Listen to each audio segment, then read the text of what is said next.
Me llamo Pavel Lachkovich, soy abad del Centro Zen del Budismo Zen de la Escuela Quanum en Ciudad de México.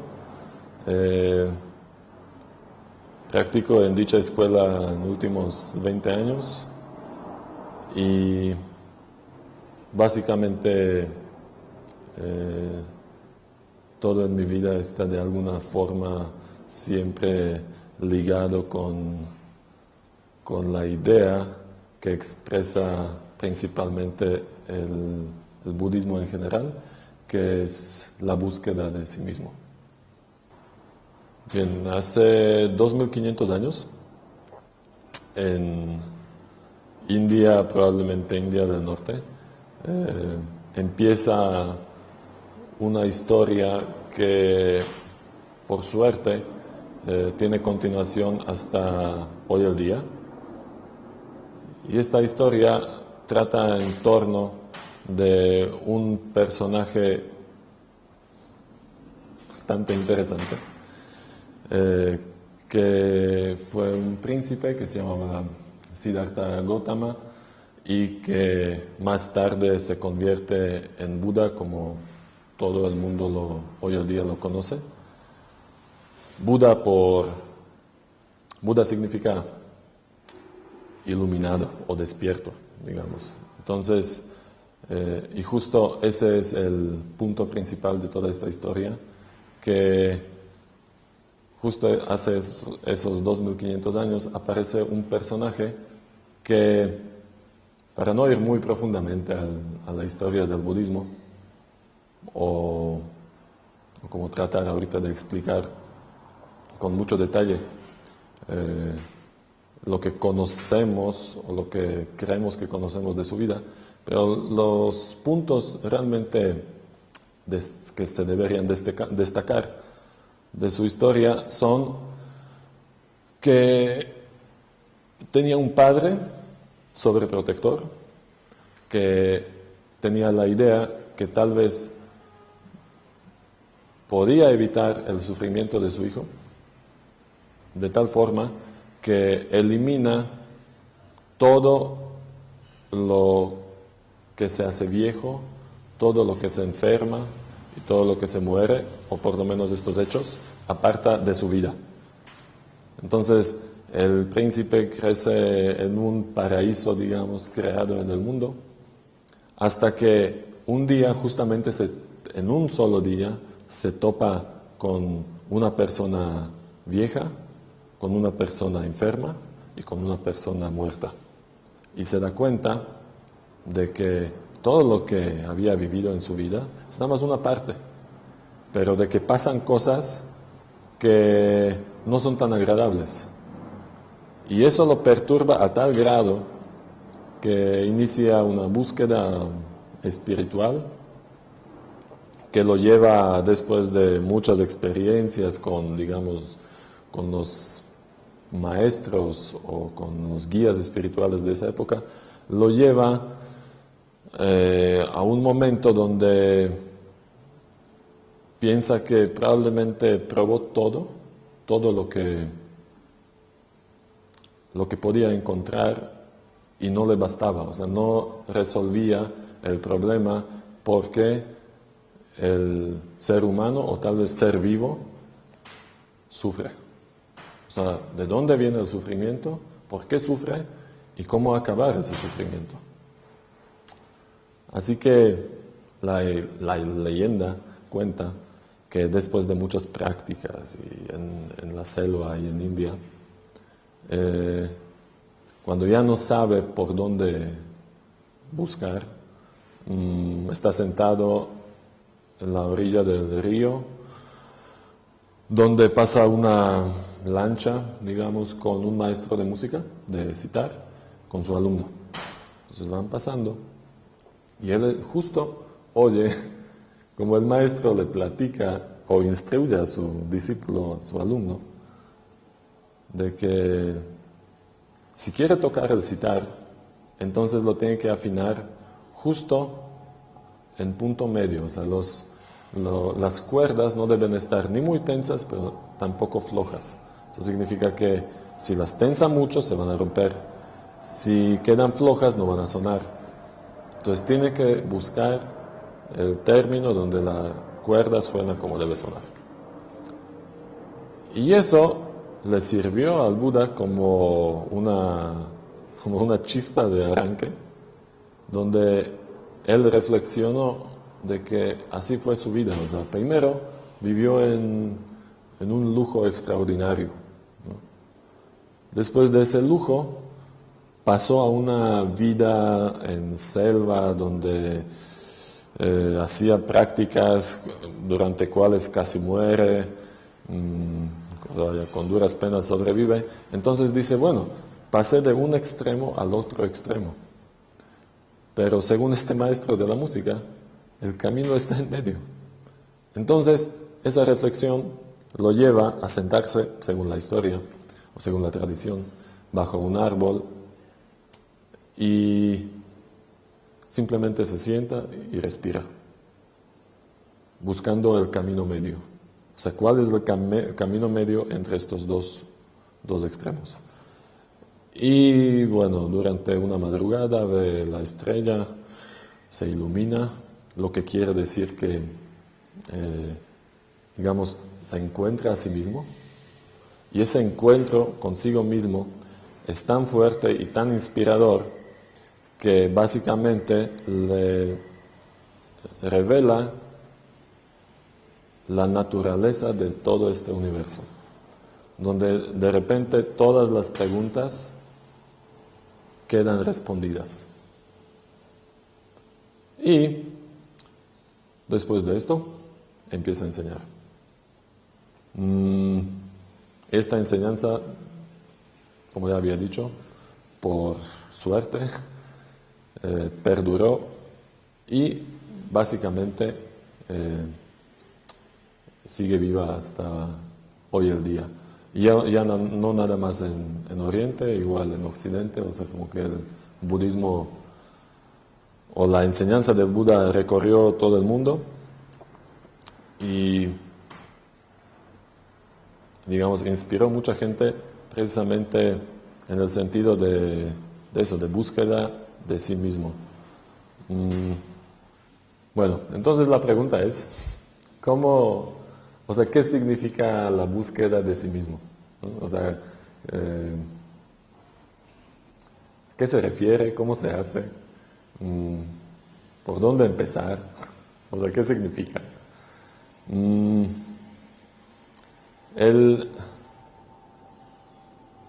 Creo que la partida debe ser que el Buda enseñó que todos los seres poseen algo que él llamó naturaleza búdica. O sea, una naturaleza que quiere decir qué es lo que somos, y esa naturaleza es idéntica de todos los seres. Es más, es idéntica de todo el universo. O sea, es la naturaleza de toda esta apariencia, digamos, todo lo que podemos, lo que somos, lo que vemos, lo que sentimos, o sea, naturaleza búdica que interconecta todo, está aquí a nuestro alcance. Es más, la tenemos naturalmente, la poseemos naturalmente, se expresa naturalmente, siempre está presente naturalmente. Entonces, buscarse a sí mismo simplemente significa no encontrar algo nuevo o inventar algo nuevo. Es simplemente darse cuenta. O sea, entre todo lo que nos pasa por la cabeza, todo lo que percibimos, todos los datos que estamos procesando todo el tiempo, como que entre todo eso, de repente darse cuenta que qué es o dónde está, ¿no? Y para, digamos, poder hacerlo, para facilitar esa búsqueda, el Buda propuso meditación. Meditación hoy al día suena como, o sea, mucha gente medita, tiene muchos propósitos para meditar. En budismo, la meditación tiene un solo propósito, y es encontrarse a sí mismo, otra vez. O sea, es como el tema principal del budismo es siempre encontrarse a sí mismo, ¿no? O sea, descubrir esa naturaleza. Entonces, suena a veces repetitivo, pero realmente todo lo que en últimos 2500 años se ha dicho, todo siempre gira alrededor de esta única razón de todo esto. Entonces, como dije, el camino es simplemente usar las herramientas que naturalmente poseemos desde que nacimos, que es simplemente es simplemente relajarse. O sea, muchos maestros enseñan la meditación como relajación. La relajación no en sentido de que, o sea, me relajo y me duermo. Es más bien relajación de la mente. O sea, a través de técnicas, sin fin de técnicas, lograr que la mente simplemente se relaje. Eso significa que se calma y deja de producir pensamientos, ¿no? Entonces, todo se vuelve quieto. Y en ese momento, según el Buda y muchos maestros posteriores, es precisamente el momento donde se puede percibir la naturaleza búdica, o lo que somos, o lo que es todo este universo, ¿no? Y es más, percibiéndolo, de repente se abren puertas para que se aclaren todas las dudas, ¿no? Cualquier duda, ¿no? Respecto a lo que sea, básicamente. Porque cuando la mente realmente se calma, 100%, significa que no hay límite, ¿no? Nosotros somos acostumbrados pensar desenfrenadamente, o sea, sin freno, y pensar a tal grado que todo se vuelve nada más idea o ideas, ¿no? Y esas ideas muchas veces incluso van contra sí mismas, ¿no? Porque finalmente estamos en un mundo dual. Entonces siempre cuando aparece un lado, debe existir algún otro lado de la misma cosa, ¿no? Siempre hay dos lados de la moneda. Entonces, cuando experimentamos una mente inmóvil y quieta, todo aparece como es. O sea, sin que nosotros le demos algo más. En el budismo zen se dice, no le pintes patas a la serpiente, que ya está completa, ¿no? Entonces, justo eso es, percibir todas las cosas como son, ¿no? Y se supone que cuando uno una vez experimentó eso, entonces ningún tipo de pensamiento lo va a sorprender demasiado, ¿no? O sea, porque ya está esa experiencia que hay antes del pensamiento.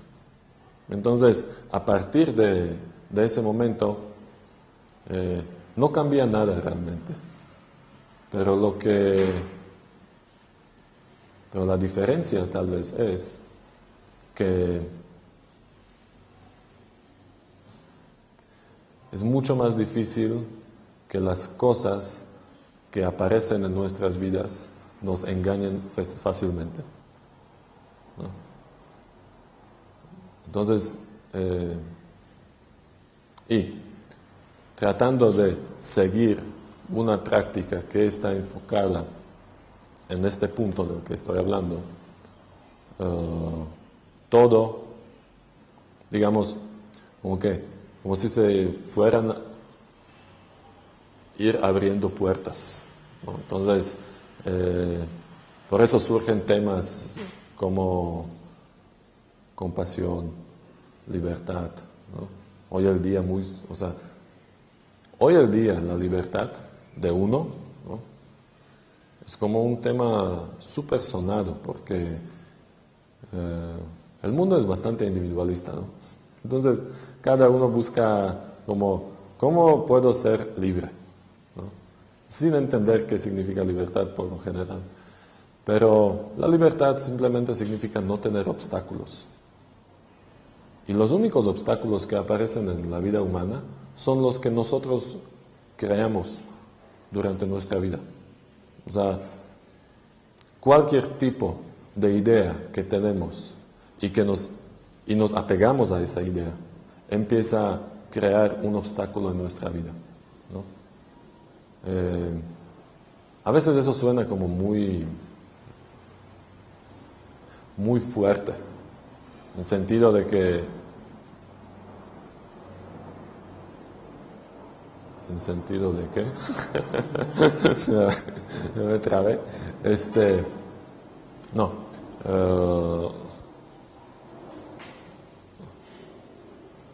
Es que me perdí. Cortamos, ¿no? Grabando, bloque 2, continúa, 5, 4, 3. Bien, entonces, todo lo que acabo de decir puede a algunos tal vez sonar algo fuerte o sin sentido, pero para explicarlo, justo la rama del budismo, que es el budismo zen, enseña sobre todo a través de las historias. Entonces, una historia que explica muy bien este punto es que había un oso en un circo. Cada día daba una función, ¿no? Lo tenían en una jaula, entonces él daba función. Si lo hacía bien, le daban de comer, lo cuidaban y todo. Y así era su vida. Pero un día, alguien entra y libera a los animales, ¿no? Entonces el oso, primero, no quiere salir de la jaula, porque es lo único que conoce, ¿no? Su jaula. Pero luego se atreve y, bueno, sale de la jaula. Va al bosque, pero después de años viviendo en circo, no sabe cómo es la vida. Entonces, cuando ya de repente tiene hambre, empieza a bailar en el bosque y hacer los trucos que hacía en el circo. Y no pasa nada. Entonces se le acercan los animales, ¿no? Y le dicen, oye, ¿tú qué haces? No, pues tengo hambre. Pues sí, pero pues ponte a cazar. O sea, esto no va a funcionar aquí, ¿no? Bueno, y se le puede seguir en esta historia, pero el punto ya se explicó, o sea, ya lo mencioné. Nosotros somos igual como el oso. O sea, creamos una jaula de pensamientos en nuestra cabeza. Y conforme va pasando tiempo, entonces esa jaula se hace más y más y más fuerte. Entonces cuando de repente empiezan a aparecer otras ideas que como que no encajan con nuestra jaula, entonces nos escondemos en la jaula más o peleamos por la jaula, ¿no? Y de repente tal vez aparece alguien y dice, no, pues salte de la jaula, se deja la jaula, no necesitas estar en la jaula. Mira, hay todo un mundo aquí alrededor, ¿no? Pero como uno conoce nada más su propia jaula, entonces no quiere salir, ¿no? Simplemente. Ahora, el camino del Buda trata de ese punto. Cómo abandonar la jaula, cómo hacer desaparecer la jaula, ¿no? Y es el tema justo, o esto está tocando justo el tema de la libertad. La libertad simplemente significa una mente sin obstáculos. Eso significa cualquier pensamiento, cualquier idea que aparezca, no está bien ni mal, pero lo importante es no aferrarse a ella, ¿no? Porque cuando surge el aferramiento, que siempre surge, casi, siempre porque queremos poseer las cosas, ¿no? Una vez una maestra estaba explicando, se me grabó mucho eso, de que una cosa es tener las cosas así, y muy diferente es tenerlas así, ¿no? Entonces, es precisamente eso, o sea, hacer esto, o sea, soltar, ¿no? Y eso es liberación total, ¿no? De repente. Entonces, todas las cosas que vienen, dejamos que simplemente se vayan. Lo que sí podemos hacer es utilizarlas propiamente, dependiendo de la situación en ese momento, ¿no? Es como, yo trabajo en cocina, todos los días utilizo cuchillo. El cuchillo se puede utilizar para muchas cosas y siempre depende de la situación, ¿no? A veces corta verdura, otra vez puede cortar un lazo, otro lo utiliza para matar, y lo mismo pasa con todas las cosas. Ahora, la pregunta es, una vez a mi maestro le preguntaron, ¿qué es lo más importante en la práctica? O sea, práctica de meditación. ¿Qué es lo más importante? Y él dijo, dirección. Eso significa, ¿por qué hacemos lo que hacemos? Una cosa es sentarse en meditación y tener algún objetivo, ¿no? Cualquier objetivo, conseguir novia o conseguir dinero. Todavía, incluso es el objetivo de búsqueda de sí mismo ya está proporcionando una dirección. Pero conforme uno va descubriendo, ¿no?,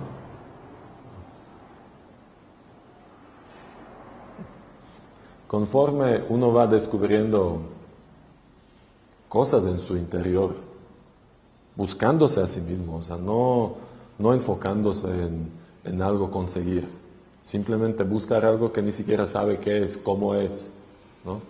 Porque naturaleza búdica o nuestra naturaleza o alma o no sé cómo llamarlo, vaya, esos son nombres nada más, ¿no?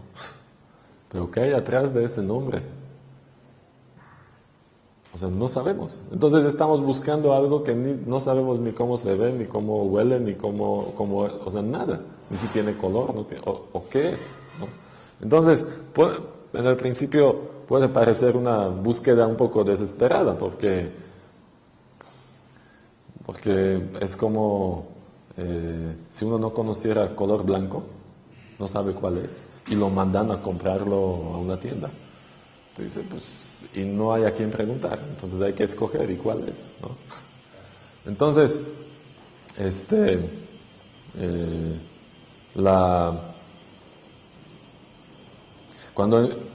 durante esta búsqueda van surgiendo muchas preguntas alrededor del ser humano, naturalmente, ¿no? Entonces, si de repente se habla de la dirección, entonces ahí está la pregunta, bueno, pero ¿cuál es la dirección? O sea, ¿qué es? ¿Qué significa? Entonces creo que la segunda pregunta, aquella vez que siguió después de ¿cuál es la cosa más importante?, fue, bueno, ¿y cuál es la dirección? ¿No? ¿Qué es? Y el maestro Zen Sung San dice, ¿cómo te puedo ayudar? Y la persona se queda, no, pero ¿cuál es la dirección? Por eso, ¿cómo te puedo ayudar? Entonces de repente esto abre un nuevo panorama, que no es nada más el enfoque hacia a mí mismo, ¿no? De repente enfoque hacia todos los seres, ¿no? Sí, porque si el Buda enseñó de que la naturaleza de todas las cosas es la misma, entonces tu naturaleza, mi naturaleza, naturaleza del gato es la misma, ¿no? Entonces, para buscarla, significa que está en todos lados. No se puede limitar nada más en mí mismo. Es más, el Buda enseñó que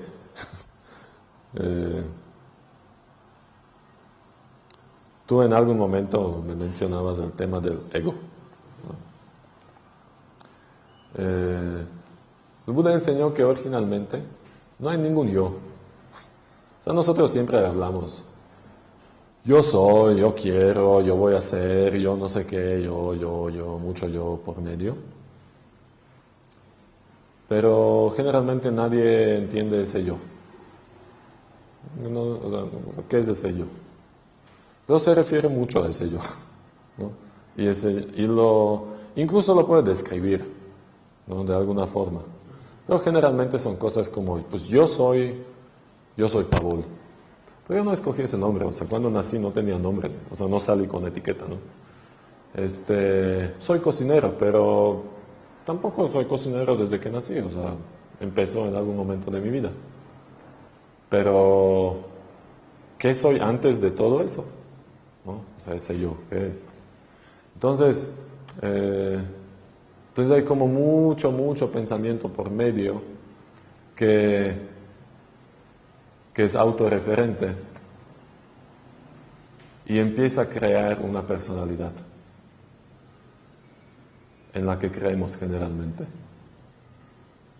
Mientras todo va bien en nuestra vida, creemos fuertemente en esa personalidad. Pero el Buda enseñó que no hay ningún yo, que todo lo que nos referimos como algún yo es nada más una bola de pensamientos, ¿no? Sostenidos. Entonces, hablando de cómo te puedo ayudar como dirección, de repente estamos hablando de que lo que soy o lo que es mi naturaleza y naturaleza de todo este mundo y la dirección o la acción o actitud, cómo puedo ayudar, son la misma cosa.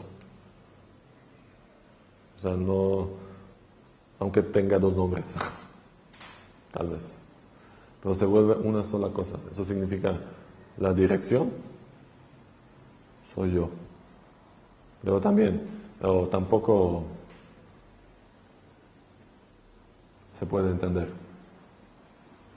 o tal vez sí, pero el punto es que si no hay una práctica de introspección por medio, el entendimiento no va a ayudar.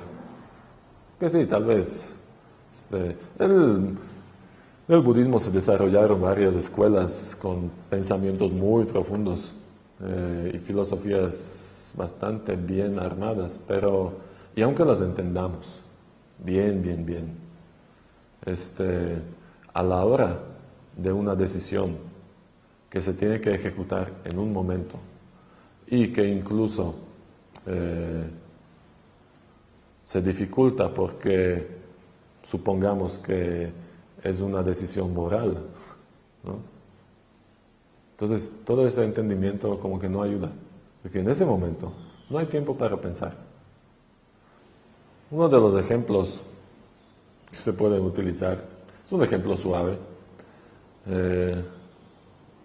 Haz de cuenta que uno se encuentra en un bosque, paseando, y de repente ve un hermoso venado, ¿no? Pasa, corriendo. Y un poco después aparecen cazadores, ¿no? Que van tras de él probablemente. Y uno de los cazadores pregunta, ¿viste el venado? Pues, sí. ¿Y a dónde se fue? ¿No? O sea, ¿para dónde? En ese momento, es un ejemplo que se está utilizando mucho durante la ceremonia de preceptos. Uno de los preceptos como universales, en realidad, es como no mentir, ¿no? Entonces, supongamos que esa persona tomó preceptos y los quiere mantener al pie de la letra. Entonces dice, no, pues no debo mentir. Y el venado se fue para allá, pero si les digo que se fue para allá, entonces lo van a matar. Y mi primer precepto es no matar ningún ser vivo. Entonces, si les digo, entonces igual lo atrapan y lo matan. Y si no les digo, entonces voy a mentir. Entonces hay un dilema, ¿no? Y todo eso mientras piensa, Igual y los cazadores son como de los buenos, ya no necesitan ni preguntar, o sea, ya se dieron cuenta, ¿no? Tal vez, por dónde se fue. Entonces no hay tiempo para pensar, realmente. La experiencia de la introspección de sí mismo, naturalmente, con el tiempo sobre todo, o no con el tiempo, tal vez no depende del tiempo. Digamos, depende de sinceridad de uno consigo mismo. Empieza a proporcionar la dirección. Entonces, en este momento, cuando ya preguntan los cazadores a dónde se fue, ya no importan los preceptos. Lo importante es salvar a ese venado, o intentarlo por lo menos. Entonces, no, se fue para allá. No es necesario pensar, simplemente para allá.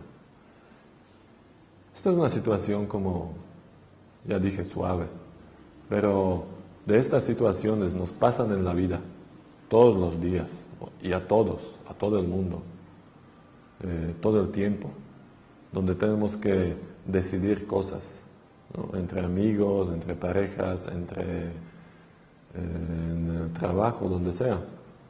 Y muchas veces no sabemos qué hacer, o sea, cómo decidir, para tal vez porque no quiero hacer daño a alguien, pero si no hago esto, entonces pasa esto, y ¿no? Hay siempre dilemas. Entonces, una práctica precisamente proporciona una dirección que el ser se empieza a orientar naturalmente, digamos. O sea, me refiero de que no depende de las ideas, ¿no? Se empieza a orientar de tal forma de que siempre en la situación busca ayudar al otro, de alguna forma. Tal vez no encuentre la mejor forma, o la más adecuada, y a veces tal vez sí.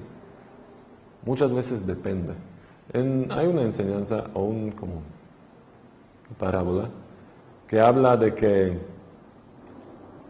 nuestra mente, digamos, posee una espada que lo puede cortar todo. Y la meditación es como estar afilando esa espada, ¿no? Entonces, conforme uno va afilando la espada, más fácil puede cortar lo que sea. Primero tal vez podía cortar nada más hilos delgados, pero con el tiempo ya puede cortar sogas así. Después tal vez puede cortar, no sé, concreto, lo que sea, ¿no? Y a veces parece que la espada ya está súper bien afilada. Pero tal vez si la ves abajo de un microscopio, ves que, pues todavía no, todavía le falta. Entonces hay que afilar más. Esto se refiere a que lo que decía de que a veces uno tal vez reacciona mejor o peor, pero la dirección es cómo puedo ayudar. Ahora, mientras más afilada la espada, probablemente más limpio el corte. Eso significa más adecuada ayuda en ese preciso momento, en esas precisas condiciones, ¿no? Porque tal vez si cambian esas condiciones un poco, el tipo de ayuda o de acción también cambia, ¿no? Y para poder distinguir eso, digamos, y aplicarlo con precisión, no nos va a ayudar pensamiento. Tal vez en algunas situaciones sí, y en otras no. A lo que voy con todo esto es simplemente de que estamos demasiado aferrados a nuestras ideas, ¿no? Y las ideas dividen las cosas entre bueno y malo, y feo y bonito, y me gusta, no me gusta. Y estas divisiones producen mucho sufrimiento, producen guerras en el mundo, ¿no? Entonces, o sea, a mí no me gusta, ¿no? Ese ejemplo, no me gusta Islam, voy contra ellos, ¿no? Porque no me gusta. Es muy ridículo, porque, bueno, me da mucha risa porque es cuestión de me gusta y no me gusta. No hay algo más atrás de eso, ¿no? Y así peleamos entre nosotros, nos matamos, nos causamos mucho sufrimiento, ¿no? Y aquí tal vez suena como un tema, estamos aquí en un lugar bonito y todo, suena como un tema intelectual, pero sí, podemos ir no lejos de aquí. Hay mucho sufrimiento real, ¿no? Y siempre cuando hablo, y lo he mencionado muchas veces, la práctica no significa nada más sentarse en algún lado en meditación. Eso es parte, nada más.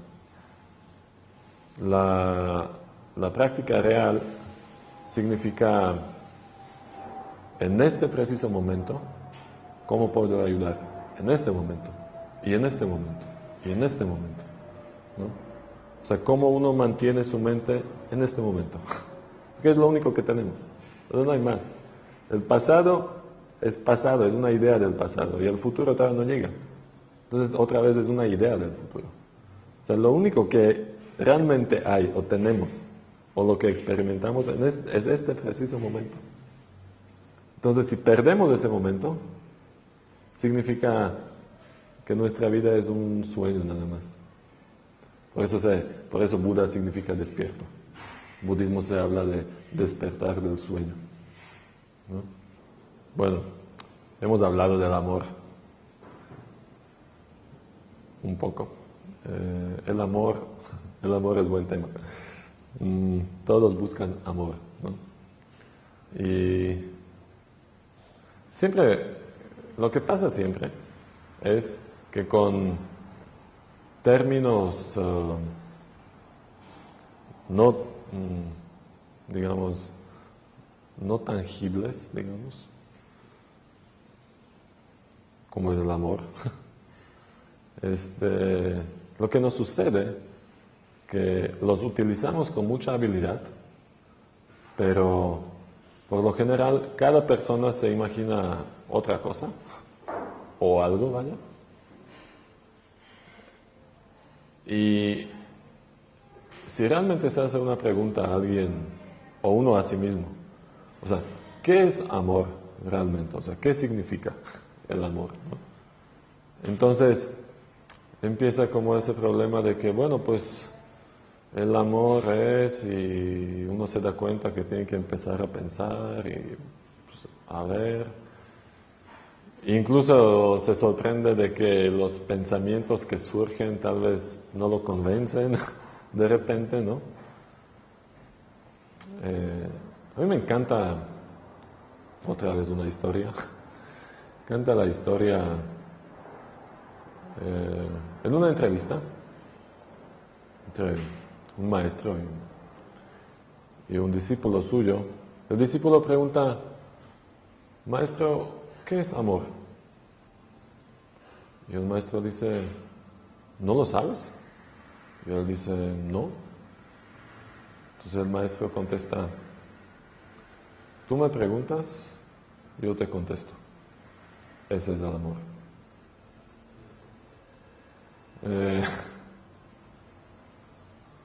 Y creo que lo expresa perfectamente bien. Muchas veces el amor se confunde con tener un sentimiento y querer poseer algo a través de ese sentimiento. Sí, muchas veces o generalmente cuando se habla de amor, hay temas de amor entre las parejas, ¿no? Se enamoran, están un rato juntos y surgen problemas y el amor se convierte en muchas cosas y de repente ya se están separando, ¿no?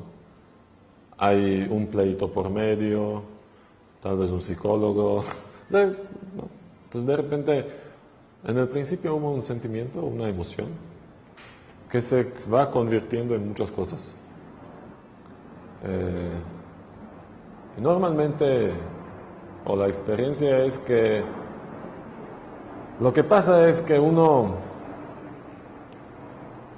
lo que le gusta lo quiere poseer, o sea, lo quiere, ¿no? Entonces, otra vez, es el tema del apego, ¿no?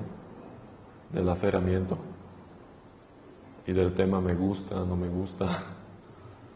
Así que si buscamos el amor en estos términos, es un amor muy limitado, porque depende de una emoción que apareció y como apareció seguramente un día va a desaparecer, ¿no? O la experiencia de este universo es así, lo que aparece en algún momento desaparece. Entonces, si basamos el amor nada más en emociones, o nos imaginamos que eso es el amor, entonces no estamos o no podríamos empezar a hablar de amor universal o amor que es igual para todos, ¿no? Digamos. Sí. Y por lo mismo, por las limitaciones que nosotros interponemos. Entonces la pregunta sí sería, bueno, ¿qué es amor, no?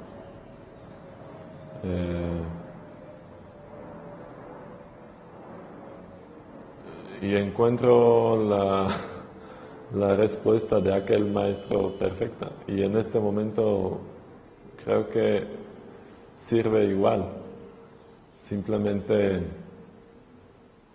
ustedes me hablaron y yo dije sí. Me interesa hablar de este tema porque tal vez, una sola persona se inspira. Con una cosita, quién sabe, con un detalle que aquí surgió. Y entonces va a decidir, bueno, probablemente vale la pena, lo voy a intentar. Y para mí eso es el amor, ¿no? Es más, es una ayuda real. En el sentido de que si queremos ayudar a alguien, o sea, realmente queremos ayudar a alguien, probablemente la ayuda más eficiente es encontrar manera que la persona se ayude a sí misma, ¿no? Bien. Nos acaba de surgir el tema de la compasión. Es interesante que surge hasta en este momento, porque vaya, llevamos un rato y realmente la compasión es probablemente lo más primordial de toda la vida humana. Si uno no descubre qué significa compasión, entonces jamás hay una posibilidad que haya paz en la vida de esa persona. Y eso quiere decir entonces que si esas personas son muchas, entonces muchas personas no tienen paz, entonces no hay paz. Entonces, si de los 6.000 millones de personas en este planeta, la mayoría no descubre qué quiere decir o cómo se expresa la compasión, entonces la paz mundial es imposible, ¿no? Porque en el budismo hay un personaje que, bueno, bien, como en la iconografía budista, los aspectos de la liberación o iluminación o el despertar, como los aspectos que se producen o de cuales uno se da cuenta o se liberan de uno de los aspectos es precisamente compasión. Y estos aspectos, como compasión, sabiduría, ¿verdad? Se personificaron en algún momento, ¿no? Entonces, hay unos seres que se denominan como bodhisattvas, que un bodhisattva quiere decir que básicamente es un ser que renuncia a la liberación total, digamos, para enseñar a la gente y actuar en el universo según ese aspecto, ¿no? Entonces, si hablamos de compasión, entonces hay un bodhisattva, que es bodhisattva de la compasión. Lo interesante es que es un bodhisattva que tiene 1000 manos y 1000 ojos. Entonces, en cada mano tiene un ojo. Entonces, tiene como 1000 manos, 1000 ojos. Eso quiere decir que se está observando o percibiendo todo el tiempo, todo el mundo. Y queriendo salvarlo a través de la compasión. Bueno, hay toda una historia alrededor de este bodhisattva, pero lo importante es que en sino-coreano este bodhisattva se llama Kwan Seum Bosal. Bosal es bodhisattva, pero lo de Kwan Seum es muy interesante porque la traducción sería como, no literal, pero sería como escuchar o percibir el llanto de todo este mundo, de todos los seres, ¿no? Y precisamente ese es el punto. En algún momento tú me mencionaste como la importancia como de observación, ¿no?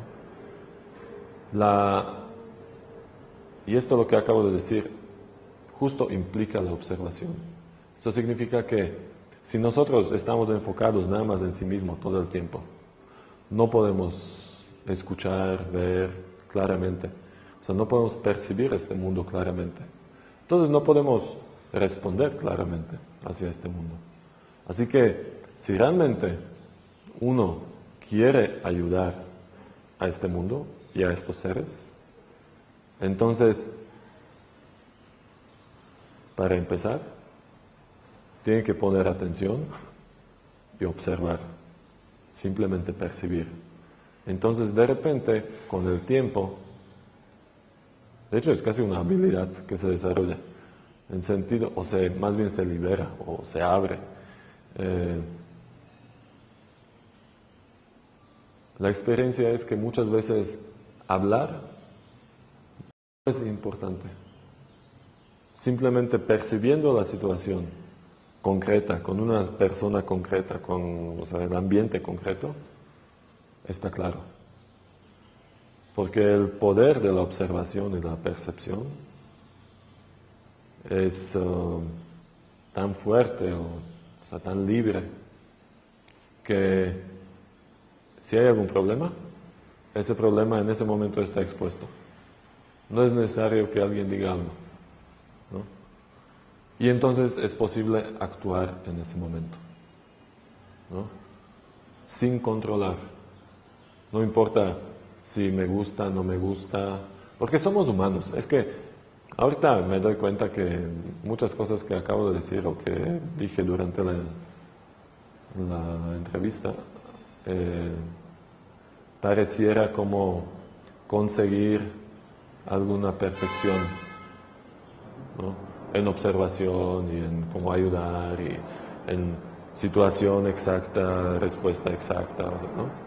Pareciera que como buscando una perfección, pero es todo lo contrario. O sea, nosotros somos humanos, para empezar. Y estamos sujetos a las condiciones que hay, ¿no? Y obviamente tenemos emociones, surgen, queremos o no. Y van a surgir emociones bonitas, buenas, porque algo nos gusta, y van a surgir emociones que son todo lo contrario, que no nos gusta, que no queremos, que odiamos, que no. Y surgen, y no sabemos qué hacer con ellas, ¿no? Esto me recuerda una historia, una vez más, muy, muy buena, que me encanta. Una vez le preguntaron a un maestro zen, usted, antes de su iluminación, sufría muchas depresiones. Y él dice, sí. Bueno, ¿y después de la iluminación? Sí, también, pero no me importa, ¿no? Y ese es justo el punto, de que, o sea, las emociones buenas o malas, o lo que sea, vaya, va a seguir apareciendo. Practicamos o no, ¿no? Si uno practica, lo único que pasa es que aprende a lidiar con eso. Y no digo que mejor o peor, no. Simplemente es capaz de observarlo, darse cuenta. Porque lo que nos pasa a nosotros es que nos pasan cosas y ni siquiera nos damos cuenta, ¿no?, de lo que hacemos. Pero la meditación es observación, es nada más poner atención. Entonces, en ese momento es posible darse cuenta, en el momento cuando sucede. Cuando uno mete la pata, se da cuenta, dice, pues sí. Entonces puede actuar, puede pedir perdón o puede hacer algo para arreglar donde metió la pata, o sea, intentar algo. Pero si no se da cuenta, no puede hacer nada, y así pasa la vida, ¿no? Y se van acumulando cosas. Y después uno se queja de que, no, es que mi vida está difícil y el mundo es injusto y la vida es injusta, todo está mal y me siento mal y todo, ¿no? Pero obvio, si uno está encerrado en la jaula de la que hablé, como el oso, entonces no hay manera que vea más allá de esa jaula, ¿no? Y el camino del Buda, el camino que propuso el Buda, significa simplemente liberarse de eso, o sea, simplemente percibir las cosas y actuar en consecuencia. Y no controlar bien o mal, no intentar hacerlo al 100%. Es como cuando vamos en el camino y hay un hoyo de 1 metro. O sea, pues si lo cruzo a 99 centímetros me voy a caer adentro. Entonces voy a intentar al 100 para poder pasar. Entonces, si en la vida simplemente lo intentamos así, o sea, al 100, o sea, en este momento, entonces podemos cambiar cosas, ¿no? Para nosotros, para los demás, para vecinos, para familia, ¿no? Y tal vez puedan cambiar cosas. Yo soy muy pesimista en general en la vida, en realidad. Pero sí tengo esa fe de que sí la gente lo puede hacer, porque es muy sencillo. O sea, intentar hacerlo. Y con ese intento, creo que las cosas cambiarían drásticamente en este mundo. Sí me gustaría desear para sobre todo para todos los seres humanos que tenemos tantos problemas, porque si observamos el resto del mundo, está como mucho más claro. La naturaleza tiene su vida muy clara y los animales tienen su vida muy clara. Y observando a los humanos vemos que la vida para nada está clara. Entonces, lo que me gustaría desear a toda la humanidad, todos nosotros, es que tengamos la oportunidad de darnos cuenta de ese momento de lucidez donde tal vez podamos hacer la decisión o el pensamiento que ¿qué tal si me olvido tantito de mí mismo y hago algo para los demás? Tal vez es el único deseo que tengo para todos.